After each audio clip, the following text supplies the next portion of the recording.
Hi, welcome again to another version of my show, the Walter Ponder Show, as you already know. And today we have a very special guest, the legendary evangelist Lerone Baker, who is the nephew of the late, great, legendary singer, pioneering gospel music, George. And we're going to dedicate this program today in her memory and tell you a little about her life, show you a few album covers, and tell you about an upcoming event in January commemorating her birthday, and the evangelist's tribute to his great aunt, who was a member of the famous Caravans. Welcome to the show today. Well, I know Cassetta as a singer. You know her as an aunt. And the last time I saw Cassetta was at the Bobby Jones retreat in Las Vegas.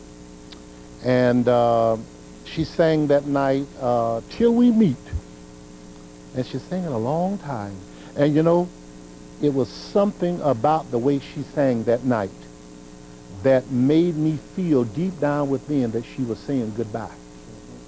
And she died that same year. And as a matter of fact, as I was walking out and I got in the back of the auditorium, I was telling somebody, I said, you know, Cassetta looked like she's telling us goodbye.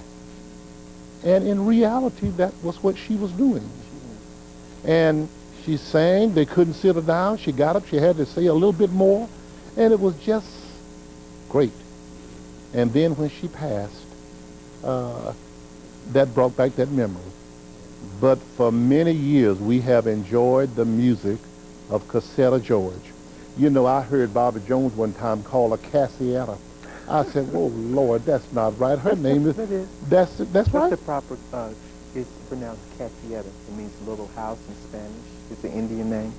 Oh. And, you know, it is. Everybody, the masculine pronunciation, which is, I'm named after her, is Cassetta. The feminine is Cassietta. Oh. But for me, she would make me call her Aunt Cassetta. I couldn't call her Cassetta. Well, that's all Albertina called her Cassetta, didn't she? All of them did, yeah. I know. When you said Cassetta... Cozy. No, yeah. The nickname was in the Caravans. They all had their nicknames in the Caravans. Her nickname in the Caravans was Cozy. Shirley Caesar's was Bishop. Albertina was Rube. And Inez was Nellie. And James was the Cleves. So they all had nicknames. Well, she was a great singer, really, and will always be remembered as one of the pioneers because, you know, she wrote a lot of songs. Yeah. And she sang a lot of songs. And, you know, we know her from I Must Tell Jesus, that album. I remember that one. And, of course, I sing a lot of her songs. Walk Around Heaven. Yeah. Since I've Been Born Again. Yes. And what is it? Hallelujah, 'Tis Done. Yeah. Oh, just so many. And as a matter of fact, I've done several of them on the show. Now, see, Hallelujah, 'Tis Done is a Caravan song, but it's a public domain hymn. Mm-hmm. She wrote it in the Caravans for Shirley Caesar. Okay. See, so she was the author, but she gave it to Shirley. Then her and James Cleveland, I don't know if you heard their rendition of it. They did a rendition of called Hallelujah, 'Tis Done in 1983. So, I want to say this also on the radio station. We're just talking about all her music now. On 1280, on that day of her birthday, they're going to play 2 hours of all her music. So make sure you be listening. Everything you just named, they're going to be playing it. So all right. It's going to be a special day. Well, it's a privilege and a pleasure to have you here. We're going to talk a little more. Right now, we're going to take a break. All right.